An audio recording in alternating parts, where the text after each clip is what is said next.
मैंने चंद बातें आपसे अर्ज़ करनी हैं। अल्लाह का पाक घर है, इतने सारे आप लोग आए बैठे हैं, रूहानी सा इज्तिमा है, तो बेहतर ये है कि हम अल्लाह रसूल की बात की तरफ तवज्जो करें। इंसान अपनी ज़िंदगी में अमल करने के लिए हमेशा किसी न किसी की पैरवी करता है। बहुत सारे लोग हमारे में से मानते नहीं हैं, लेकिन सारे लोग ही कानों के कच्चे होते हैं। भाई इतना फ़र्क होता है, कुछ थोड़े ज़्यादा कच्चे होते हैं और कुछ थोड़े कम कच्चे होते हैं, लेकिन सारे ही असर कबूल करते हैं। ज़माने में, सोसाइटी में जितनी चीज़ें पाई जाती हैं वो इंसान पर असर अंदाज होती हैं। इंसान बहरहाल किसी को देखता है, बहरहाल किसी के पीछे चलता है, बहरहाल वो किसी को फॉलो कर रहा होता है। कुछ मान कर फॉलो कर रहे होते हैं, तस्लीम करके, एतराफ़ करके, और कुछ बग़ैर माने किसी के पीछे चल रहे होते हैं। लेकिन हम किसी न किसी को बहरहाल फॉलो करते हैं। दुनिया में जो कुछ भी आया ना, ये भी थोड़े साल हुए हैं मैरिज हाल को आम हुए, ज़्यादा नहीं। मैंने ख़ुद देखा, हम छोटे थे तो ख़ानदान में एक शादी थी, दादाजी से कहा गया कि मैरिज हाल बुक करा लें, तो दादाजी कहने लगे नहीं पुत्र, तियां घरों टोरी दियां ने। अब ये कि वो बातें, ये भी कल की बात है, लंबी नहीं, 15-18 साल पुरानी होगी। फिर हम फॉलो करने लग जाते हैं। फिर लोगों का ख्याल होता है कि शायद मैरिज हाल बुक ना कराया तो लोग कहेंगे गरीब आदमी है, लोग कहेंगे शायद इनको जदीद दौर। हम ना फॉलो करते हैं, रस्म व रिवाज को फॉलो करते हैं। मिजाज होता है, जिस डगर पे सारी दुनिया चल रही होती है हम भी उसी पे चलना शुरू कर देते हैं। फिर बहुत सारी चीज़ें जो हमारे असलाफ में, हमारे बुज़ुर्गों में, हमारे बड़ों में पाई जाती थी वो पीछे रह जाती हैं और रस्म व रिवाज आगे चला जाता है। बंदा ना चाहते हुए भी फॉलो करता है चीज़ों को, ना चाहते हुए। हमारी जो पुरानी बूढ़ी ख़वातीन होती थी वो कहती थी मिट्टी की हंडिया में खाना पकाना है, सेहत ठीक रहती है। अब जनाब प्रेशर कुकर में पकता है, बेशक उसका गला घूंट दिया जाए पूरी तरह से, पकेगा उसी में। हम फॉलो करते हैं और मानने को तैयार भी। मेरी बातों की समझ आ रही है आपको?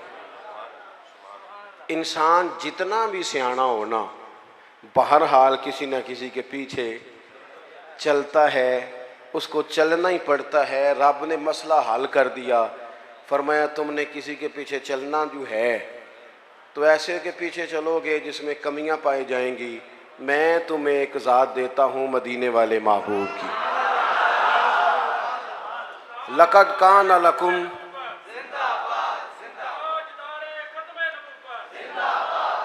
लक़द कान लकुम फ़ी रसूलिल्लाहि उस्वतुन हसना।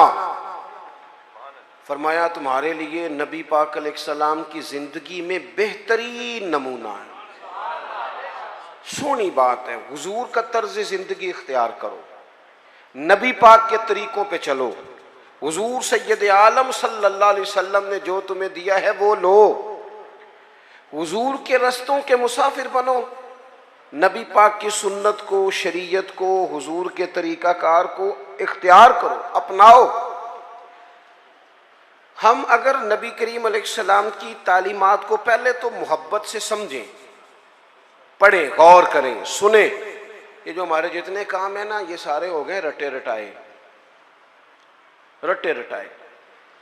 यानी मेरी ज़ाती राय ये है कि अगर एक महफिल सिर्फ इसलिए रख ली जाए कि पर्दे में ख़वातीन बैठेंगी, सामने मर्द बैठेंगे और सिर्फ मियाँ बीवी के हुकूक जो किताब व सुन्नत में आए हैं वो बयान किए जाएं। हो सकता है उस पर वाह वाह कम हो, नारे थोड़े लगें, वेला भी थोड़ियाँ हों, दाद भी कम हो, इमदाद भी कम हो सकता है ये सारी दिहाड़ी दपे वाले मामलात कमज़ोर हों, लेकिन जो रोज़ाना सैकड़ों की तादाद में तलाक़ें होती हैं, मेरा ख्याल है वो कम हो जाएंगी। रसूल पाक अलैहिस्सलाम ने जो खामन को हुकूक बताए हैं ना बीवी के, और जो बीवी को हुकूक बताए हैं खामन के, वो एहसास वाले हैं, एहसास वाले, दर्द वाले, दर्द वाले। नबी पाक अलैहिस्सलाम ने खातून से कहा, याद रखना ये इतना एहसास वाला रिश्ता है जो तुम्हारा तुम्हारे शौहर के साथ है, इतना एहसास वाला। ये नहीं फरमाया कि खुदा के अलावा किसी को सजदा जायज़ होता तो मैं अपने आप को कराता, ये नहीं फरमाया। इस बात की नज़ाकत को समझे। फरमाया रब के अलावा किसी को सजदा जायज़ होता तो मैं बीवी से कहता शौहर को करे। किस हद तक महबूब ने इस नज़ाकत को, और मर्द के लिए भी इसी तरह बयान किया। मर्द के लिए बाहर बड़े अच्छे, बड़े जनाब बेहतरीन, बड़े चौधरी साहब, बड़े साहब, बड़े अल्लामा, बड़े मुफ्ती, बड़े फलान, और घर में मूड ही नहीं सीधा करते। सुबह से बैठी है बेचारी, उसने कोई बात करनी है तेरे साथ, और ये घर की सारी टेंशनें लेके घर आ गया, कहता मैं एडा थके आया, तू मैनू गल सुना रही है। तू किसको सुनाए, किससे बात करे। नबी करीम का उसवा हसना देखें तो हुजूर एहसास करते साथ वालों का।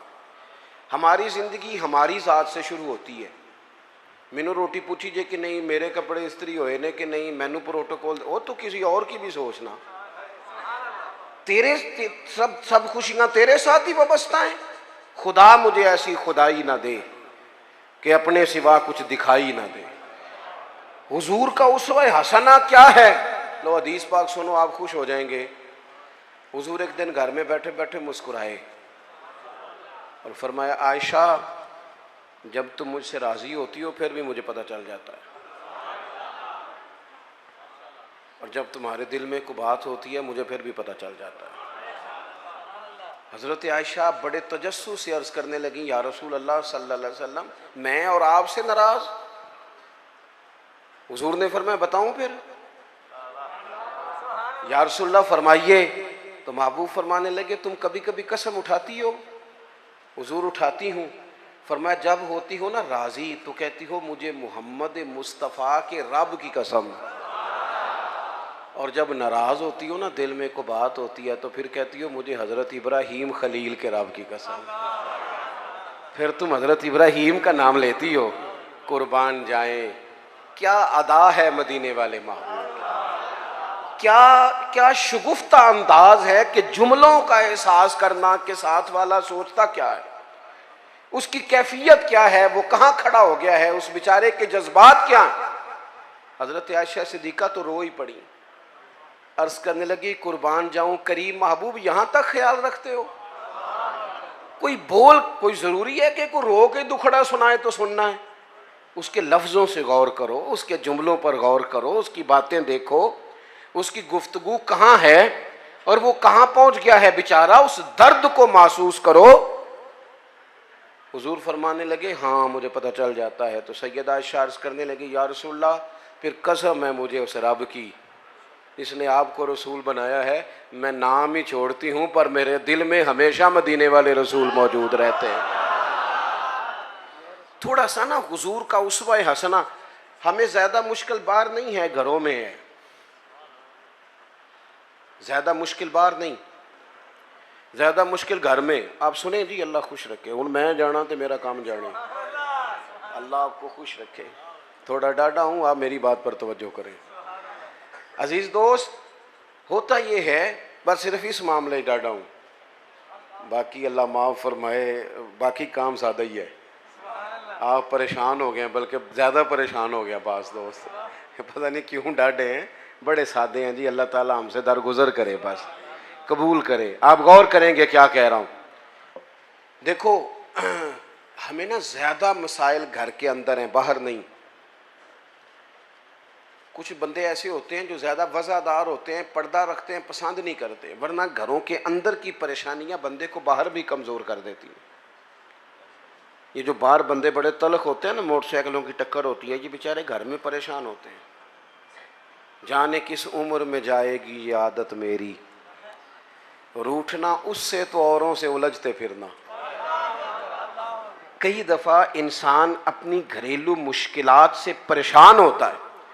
रसूल पाक ने ना हमें जो जो चीज़ बड़ी कमाल करके अता की है, हुजूर ने हमें घर भी बना के दिखाया है। हुजूर ने एहसास किया, ओ यारो देखो चारों बेटियां मेरे नबी पाक की, ये जी अल्लामा साहब हैं, अच्छा जनाब ये चौधरी साहब हैं, वाह जी वाह, ये जज साहब हैं, ये फलां साहब हैं। इन्होंने कभी बच्चे को हाथ नहीं लगाया। बच्चा किसका है? या भी इनका बच्चा है तो कोई अर्ज नहीं कंधे पे उठाने पे, कोई मना नहीं। अगर नबी करीम से ज्यादा तो एजाज नहीं ना किसी का। तो आप सही बुखारी पढ़ें, हुजूर की जो सबसे बड़ी नवासी है हजरत ज़ैनब की बेटी जनाब उमामा बिनते ज़ैनब, बड़ी नवासी, बुखारी में मौजूद है। हुजूर नमाज पढ़ने आते थे तो नवासी को साथ उठाया होता था। अच्छा ये भी कभी सीखा करो, मेरे रसूल की 4 बेटियां हैं और ये नबी पाक की नवासी हैं सबसे बड़ी हजरत उमामा बिनते ज़ैनब। हुजूर मस्जिद में आते तो नवासी को उठाया होता और हुजूर नमाज की नियत बांध रहे हैं और यहाँ नवासी को उठाया हुआ है। जब रुकू सजदे में जाते तो बच्ची को रख लेते। एक दफ़ा हुजूर के पास एक शख्स आए, अकरा बिन हाबिस नाम था, नबी पाक के साथ बच्चे खेल रहे थे। तो कहने लगे हुजूर मैंने नहीं कभी बच्चों को टाइम दिया। तो अडीनी गल करन लगा, वैसे मैं बाज़ ऐसे लोगों को जानना कि वह अपना बाल भी लैके बाहर नहीं आते। कहने लोग कहना सुनिया तेन रोटी तां मिलती जे तू बच्चे खड़ाए थे नहीं ले। ये कोई शर्म वाली बात है? यानी तेरा बच्चा तरस जाए जिंदगी में, तेरा पोता तेरा नवासा, उसे मोहब्बत मिलेगी। नबी पाक से ज्यादा मसरूफ आदमी कोई नहीं। अकरा बिन हाबिस कहते हैं मैंने देखा हुजूर बच्चों से खेल रहे। तो मैंने अर्ज की या रसूलल्लाह मैं तो बच्चों को टाइम नहीं देता, वो जाने उनकी माँ जाने। तो हुजूर ने पता जवाब क्या दिया था?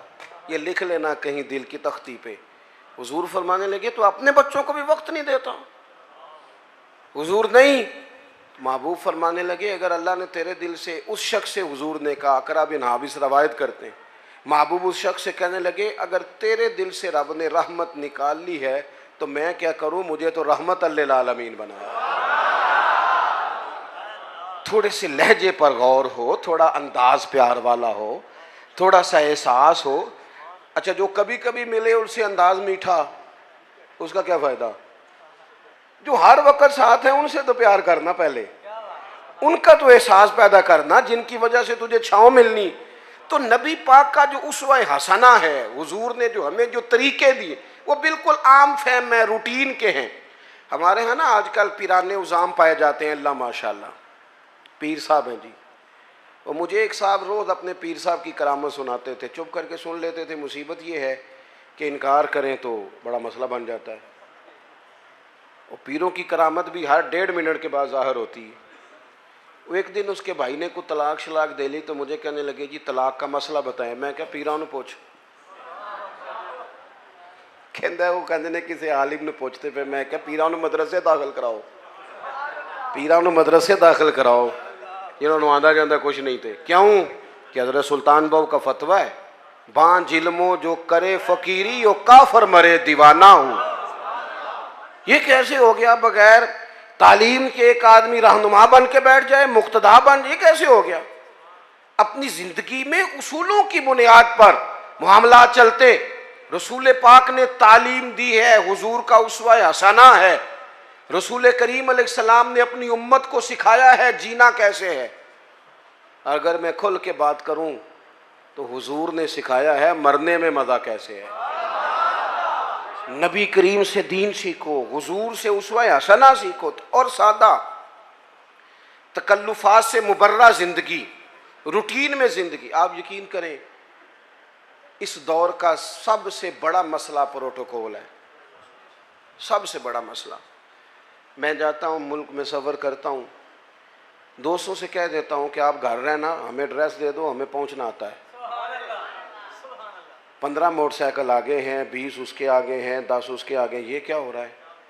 ये वज़ीर रोड पे चढ़ जाए ता भी नहीं था मिलती, तो ये पीर चढ़ जाए ता भी नहीं था मिलती। भाई फ़कीरों का इन चीज़ों से क्या ताल्लुक? दरवेशी का कोई ताल्लुक है इस आने जाने से, इस प्रोटोकॉल से, इन चक्करों से? असी किसी दे कुछ भी ना लगते, ना कोई साडा दर्दी।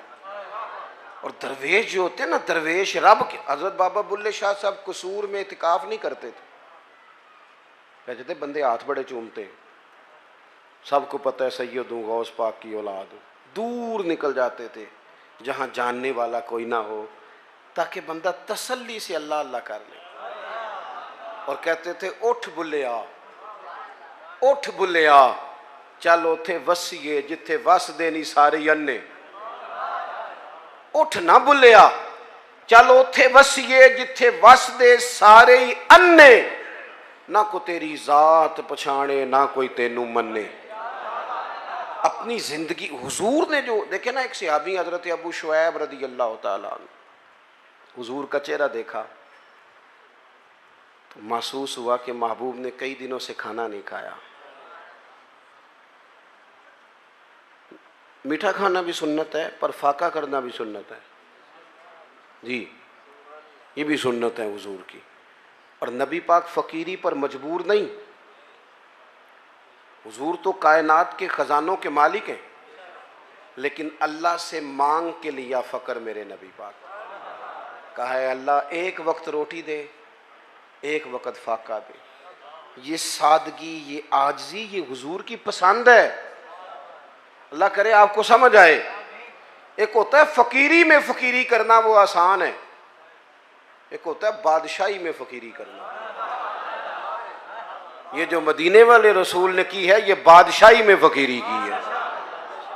बादशाही में फ़कीरी, सादा तर्ज ज़िंदगी, लोग आपसे मिल सकें, प्यार कर सकें, बात कर सकें, गुफ्तगू हो सके, आप तक रसाई आसान हो, आपका लहजा सादा हो, आप कहीं जाएं तो लोग तकलीफ़ में ना आ जाएं, आपके 100 किस्म के नाज नखरे ना हो ज़िंदगी।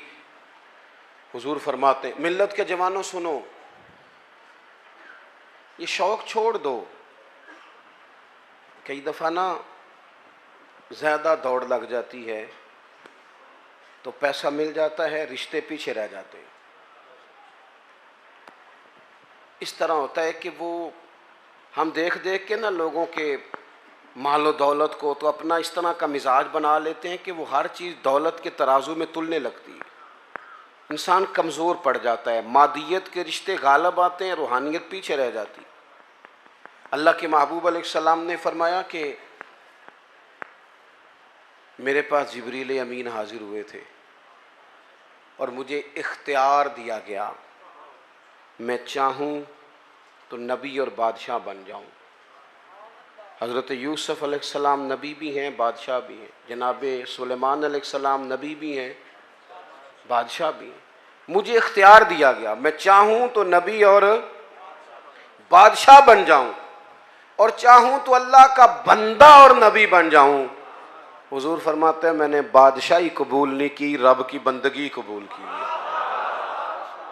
बंदगी, बंदगी, अब्दुहु व रसूलु, बंदगी कबूल की है। माँ के लिए इंसान टाइम निकाले, बाप के लिए टाइम निकाले, बहन भाइयों के लिए टाइम निकाले, बीवी बच्चों के लिए टाइम निकाले, दोस्त अहबाब से वो मुस्कुराए, बात करे, वो किसी के दुख दर्द में काम आ। हुजूर तीमारदारी करते थे, किसी के यहाँ चले जाते थे, नबी पाक अलैहिस्सलाम अश्कशोई करते थे, एक प्लेट के अंदर गुलाम के साथ बैठ के खाना खा लेते थे। नबी करीम सल्लल्लाहु ताला अलैहि वसल्लम ने हमें जो उसवा हसना दिया है वो काबिल अमल दिया है। हम दूर निकल गए हैं, हम आजमाइश में आ गए हैं। हम लोगों ने जानबूझ के ज़ाती तौर पर ही अपना कुछ एजाज़ बना लिया है, वो हमारी जान नहीं छोड़ रहा। मैंने बातें ज़्यादा नहीं करनी, तकरीरें पेट भरने को नहीं होती, अमल करने को होती हैं।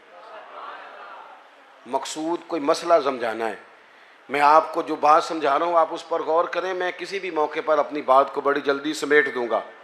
याद रखना, हुजूर का जो हज़रत अबू शुएब रदी अल्लाह ताला अन्हु कहते हैं कि भाई जो दरवाजे में दोस्त खड़े हैं ये बैठ जाएं। नहीं आप नहीं पीछे देखें जी, थोड़ी नहीं गल, तुसी नहीं वेखना जी, कमाल हो गई, थोड़ी तो मेरी तो यारी लग गई है। तो आप लोग बैठ जाएं जी दरवाजे में जो हैं, बस जी बस, देखे ना मसला मुक भी गया है, इन्नी को तो गल सी।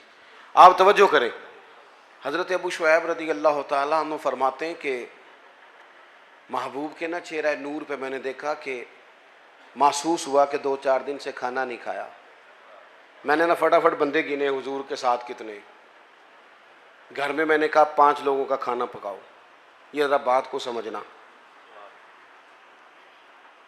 कहते हैं नबी करीम अलैहिस्सलाम को मैंने जाके अर्ज़ की हुजूर खाना पक गया, तशरीफ़ ले आए। हुजूर तशरीफ़ ला रहे 4 लोगों के साथ। अचानक एक साहब मिलने आए थे, वो भी साथ हो गए। अब हुजूर ने मेज़बान से पता क्या फरमाया? फरमाया ये आपने शुमार नहीं किए थे, अगर आप इजाज़त देते हैं तो आ जाते हैं, वरना वापस जाते हैं, वरना वापस जाते हैं। ਇੱਥੇ ਰੋਸ ਪੈਂਦੇ ਜੇ ਮੁੰਡੇ ਵਾਲੇ, ਉਹਨਾਂ ਨੂੰ ਆਖੀ ਨਾ ਤੁਸੀਂ ਬੰਦੇ ਜ਼ਿਆਦਾ ਲਿਆਉਂਦੇ ਨੇ, ਤੇ ਉਹ ਕਹਿੰਦੇ ਤੁਸੀਂ ਰੋਟੀ ਵੀ ਨਹੀਂ ਦੇ ਸਕਦੇ। ਤੇ ਮੇਰਾ ਸਵਾਲ ਹੈ, ਤੁਹਾਨੂੰ ਘਰੋਂ ਨਹੀਂ ਲੱਭਦੀ, कुड़ी वाले को ही खानी जे? खुदा के बंदो, इतना बोझ डालोगे? किसने तुम्हें ये कहा है सारा कुछ करने को? इस तरह की बातें हुजूर सैयद आलम ने वो उसवा हसना दिया जो आसान है, जो सामने वाले के लिए तकलीफ का बायस नहीं बनता, जिसमें कोई आदमी बोझ महसूस नहीं करता, लोग तकल्लुफात का शिकार नहीं होते। हुजूर ने फरमाया आप कहते हैं तो आ जाते हैं, वरना वापस जाते हैं। अर्ज की हुजूर मेरे माँ बाप कुर्बान, आपके साथ आया, बिस्मिल्लाह करके आए। हुजूर आए ना, जिंदगी में, अपने मामलात में, अपने तर्ज हयात में इस तरह की चीज़ें पैदा करें जिससे कुशादगी हो। देखो, जब तक इंसान अपने दिल में बोझ रखता है ना किसी भी चीज़ का, वह बेसुकून रहता है। आपके जिस्म पर थोड़े से धब्बे लग जाए ना, कोई मसलन ये मैंने कुर्ता पहना है तो कोई एक बटन टूट जाए ना,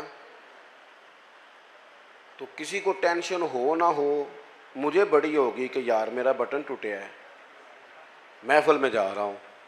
नफ्सियाती तौर पर इंसान गैर मुतमईन होता है। वज़ादार आदमी, बड़ा घर है, अल्लाह ने गुंजाइश दी है, बड़े सारे लोग आ सकते हैं, पैसे भी हैं, रोटी भी पका सकता है, खिला भी सकता है, सब कुछ ठीक है। लेकिन अगर कोई बंदा बिल्कुल दरवाजे पे आके कहना मैं आ गया हूँ, तो वो इतना वज़ादार बंदा भी, डेरेदार भी बुरा महसूस करता है।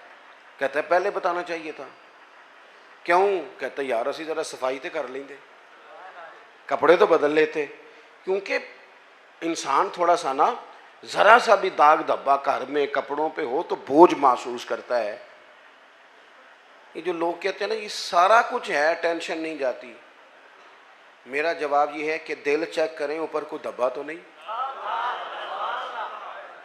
अगर हसद का धब्बा हो, इधर देखो, अगर हसद का धब्बा हो, बुग़्ज़ का धब्बा हो, अदावत का धब्बा हो, तकब्बुर का मसला हो कि मैं कोई शै हाँ, फिर बंदा सारा दिन हिसाब लांदा जे कि मैनू फलाने ने सलाम नहीं किया। ये मुफ्त की बेचैनी है जो सुकून लेने नहीं देती। अगर अंदर कोई मसला बन जाए ना इस तरह का, माँ हा का फी सदरिक, हुजूर ने फरमाया तेरे सीने में खटकते हैं तेरे ऐब, वो तुझे बेचैन कर देते हैं, बेसुकून हो जाता है बंदा। अगर जिंदगी हो सादी, जिंदगी हो सादी, ओ काका तू मैनू सलाम नहीं किया, तो मैं क्या कोई अर्ज नहीं, तुसी कर लो। मेरी बात की समझ आ रही है? भाई आप कर ले सलाम, सलाम जो पहले ले उसे सवाब ज़्यादा होता है। इस मुश्किल में पड़ने की ज़रूरत क्या है? मेरे बहुत सारे प्यार करने वाले दोस्त हैं, दूर दराज से आ जाते हैं और बड़ी मोहब्बत करते हैं, लोग प्यार करते हैं। बाद लोगों का ख्याल होता है कि पीर साहब के सिर्फ हाथ चूमने ही अदब का तकाजा है। तो मैं कहता हूँ अदब का ताल्लुक दिल से है, हाथ चूमने से नहीं। और मैं ये कहता हूँ कि अकीदतें चेहरों से नज़र आती हैं कि कितनी को हैं, उनको लफ्ज़ों में कैद नहीं करना चाहिए, मोहब्बतों को जुमलों का कैदी नहीं बनाना चाहिए। तकल्लुफ़ात वाली ज़िंदगी जो होती है वो तकल्लुफ़ात, वो अल्लाह खैर करे।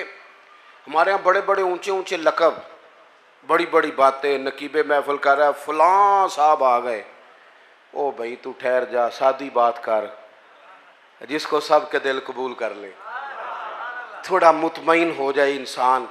ये ज़िंदगी मुश्किलात वाली, इससे बंदा बाहर आए, अपने दिल से ये सारी चीज़ें निकाल दे। आप यकीन करें हुजूर अलैहिस्सलाम ना तरबियत करते थे कि सुबह जब उठो ना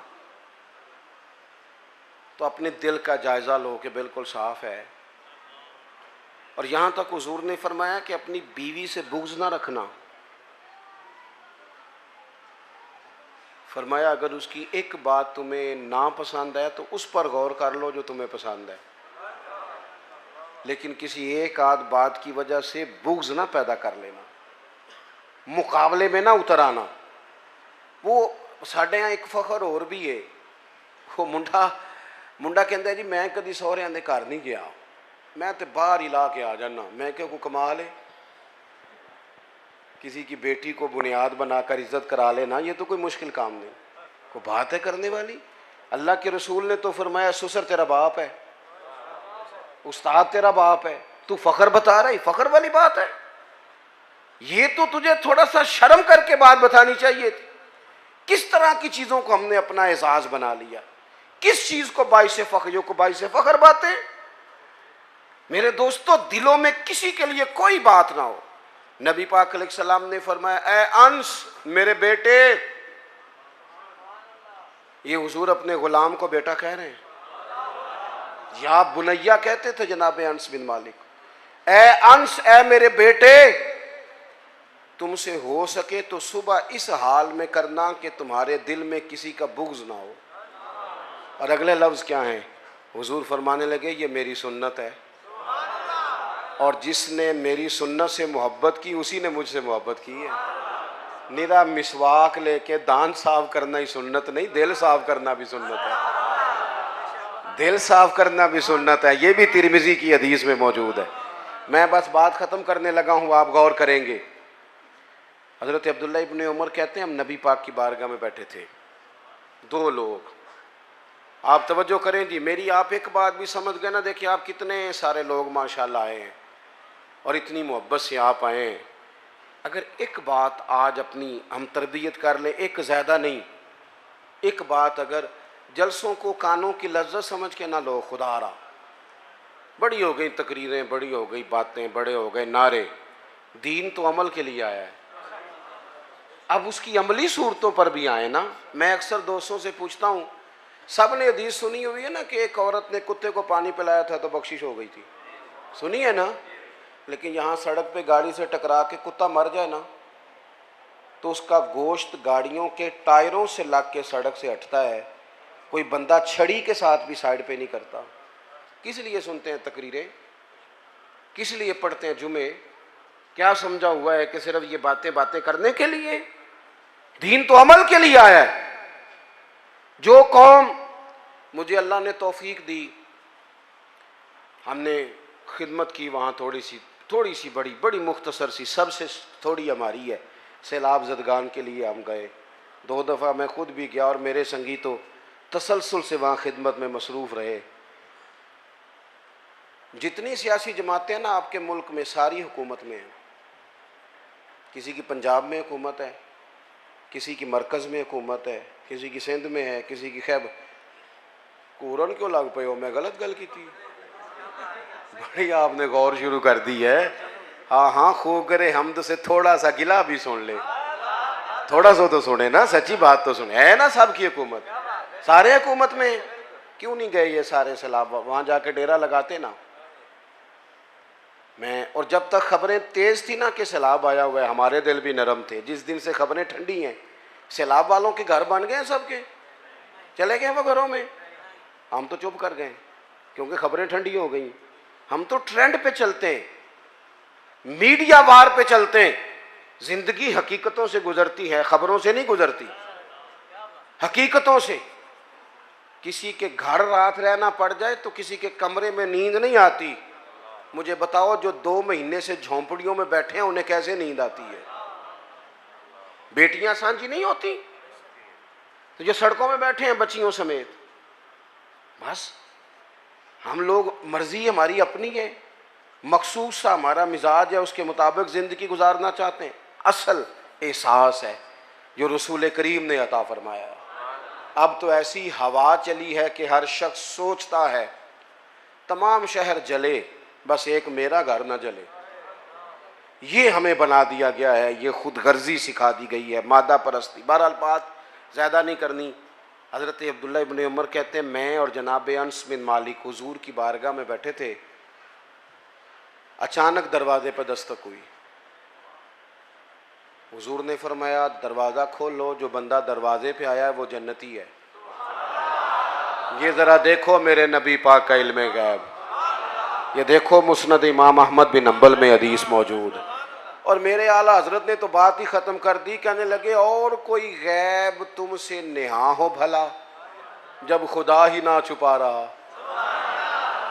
तुम पर करोड़ों दुरूद। नबी करीम अलैहिस्सलाम ने फरमाया जो बंदा दरवाजे पे जन्नती है। फरमाते हैं हमने दरवाज़ा खोला तो बंदा बड़ा सादा था, ताज़ा वज़ू किया था तो पानी के कतरे दाढ़ी से गिर रहे थे और जूते उसने लपेट के बगल में रखे हुए थे। वो आया, उसने जूते एक जगह पे रखे, सलाम ली, जो बात करनी थी की और चला गया। कहते हैं बड़ा तजस्सुस हुआ कि यार कमाल हो गई है, जैसे हुजूर जन्नती कह दे। कमाल नहीं हो गई? हुजूर तो मुस्कुरा के देख ले तो कर्म हो जाता है, और जिसको हुजूर जन्नती कहें। कहते हैं दूसरा दिन था, वही टाइम था, वहीं बैठे थे, फिर दरवाजे पे दस्तक हुई।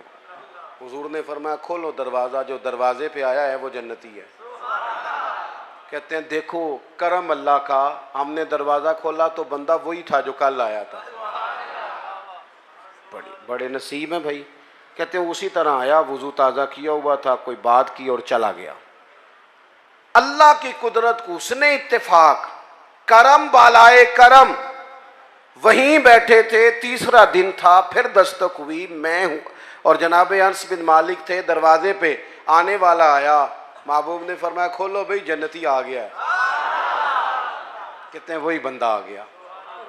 मैं बरेली शरीफ में हाजिर था इंडिया में, तो आला हजरत के भाई हैं मौलाना हसन रज़ा, उनके पोते थे शेखुल हदीस मौलाना तहसीन रज़ा रहमतुल्लाह ताला अलैह। उनसे मैंने कहा हजरत अपना कुछ शेर सुनाए। बड़े काबिल आलिम थे, 2008 में उनका विसाल हुआ। उन्हें अपना शेर सुनाया।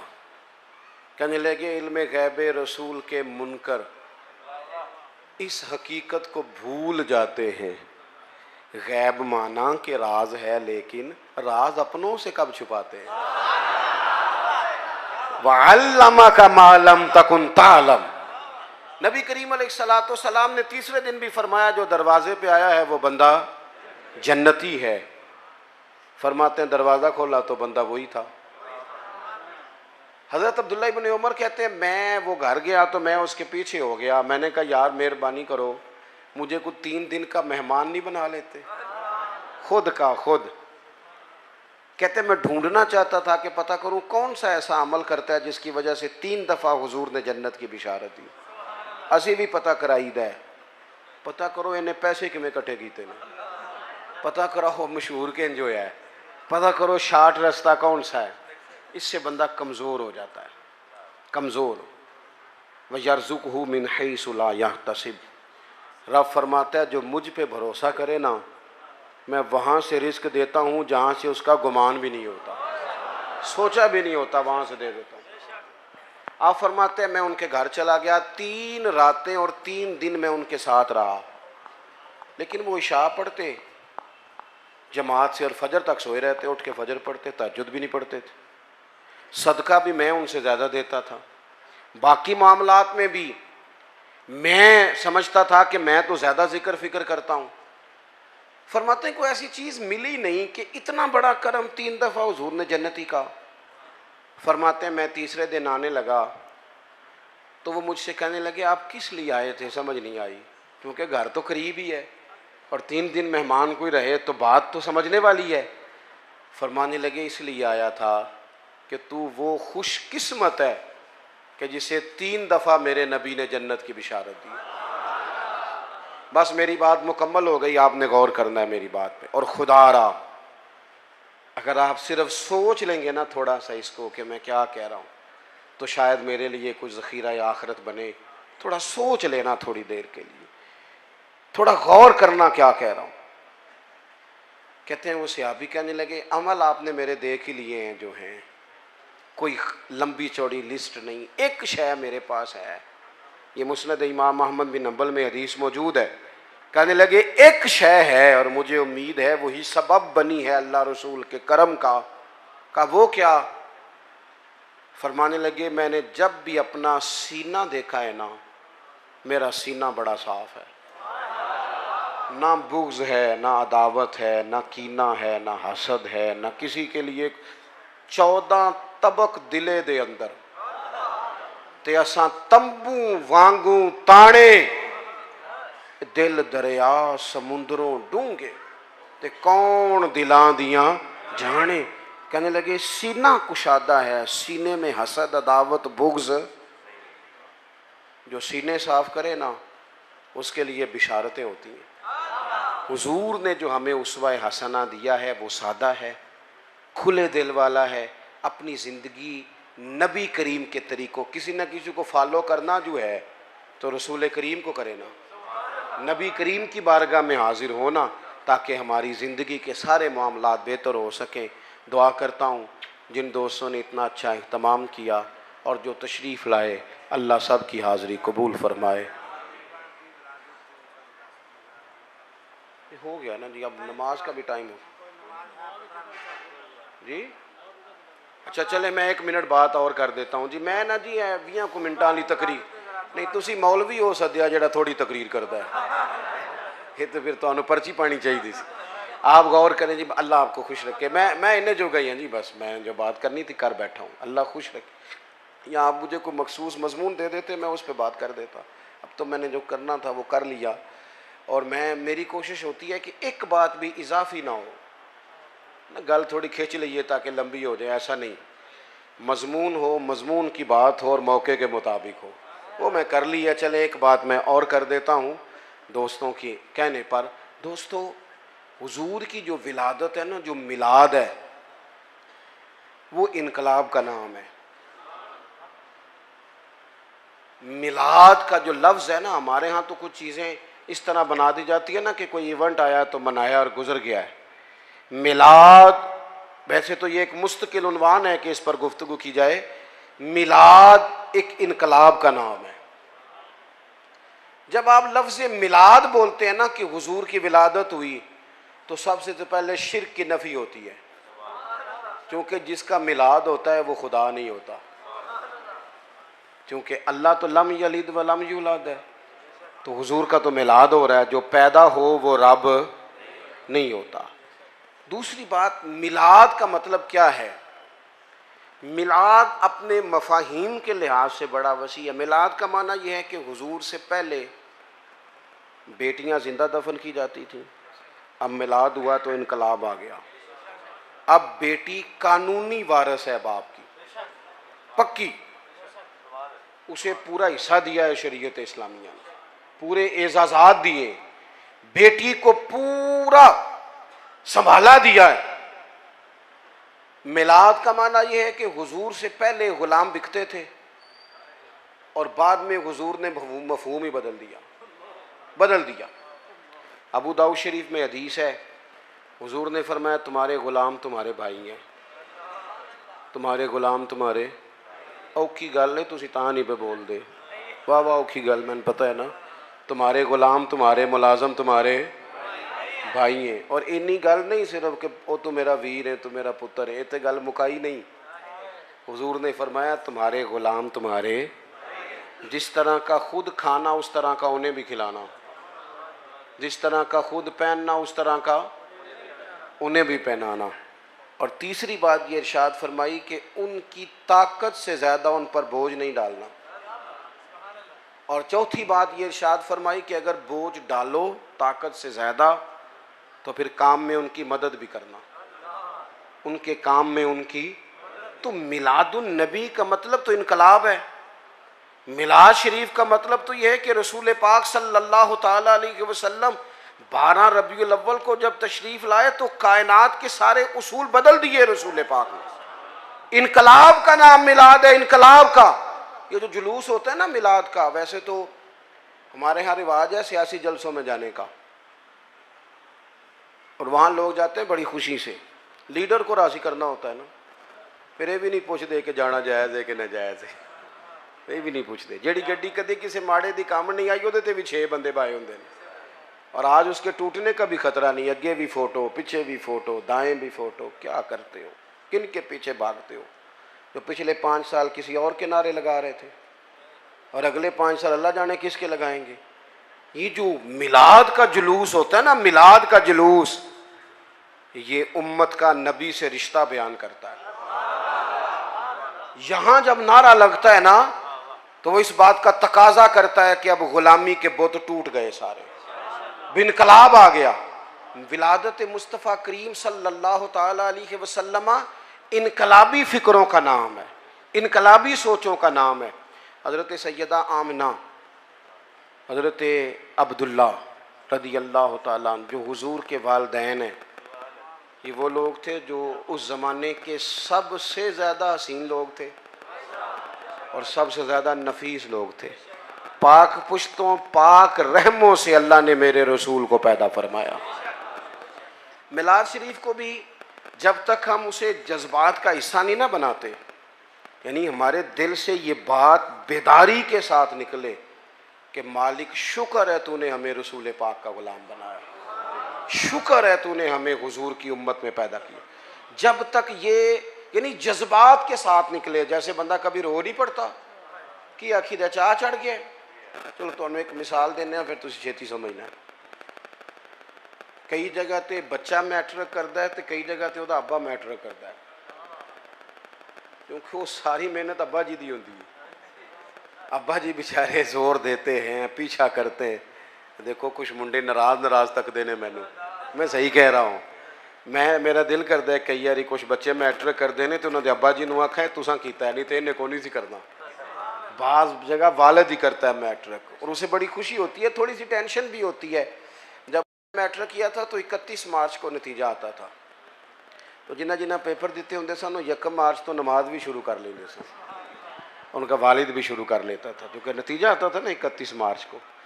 वो फिर 31 मार्च को अब्बा जी एडे राजी होंगे सन, एडे राजी होंगे सन, एडे राजी होंगे सन, मुंडा पास हो गया है कि जेडे बंदे ने नहीं भी ना खुश होना उन्होंने भी फोन कर लेंगे सन, कह सन भाई मुबारक हो तेरा भतीजा पास हो गया।